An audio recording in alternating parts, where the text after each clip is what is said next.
অভিযোগ উঠেছে বৃহস্পতিবার রংপুরের গঙ্গাচড়া উপজেলায় এক প্রতিবন্ধী গৃহবধূকে জোর করে নিজ বাড়িতে নিয়ে ধর্ষণ করেন একই এলাকার আজাদ চৌধুরী নামে এক যুবক। এ সময় ওই গৃহবধূ চিৎকার শুরু করলে পালিয়ে যায় আজাদ। পরে এলাকাবাসী গৃহবধূকে উদ্ধার করে।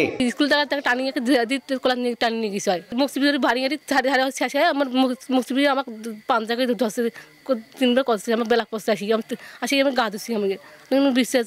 এই ঘটনার দুদিন পর আজাদ গ্রামে ফিরে এলে তাকে আটক করে এলাকাবাসী। জানান এর আগেও এমন অনেক অভিযোগ রয়েছে তার বিরুদ্ধে।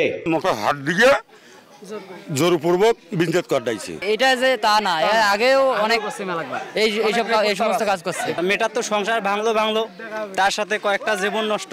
পরে এলাকাবাসী অভিযুক্তকে পুলিশের হাতে সোপর্দ করে। তদন্ত করে যথাযথ ব্যবস্থা নেওয়ার আশ্বাস পুলিশের। আমরা ইয়াকে নিয়ে যাচ্ছি ওই মেয়েকে থানায় গিয়ে বক্তব্য শুনবো, শুনে আইনগত ব্যবস্থা নেব। পাবলিক আটক করে আমাদের হেফাজতে আছে। অভিযুক্ত আজাদ একজন কৃষক। রেদওয়ান হিমেল, সময় সংবাদ, রংপুর।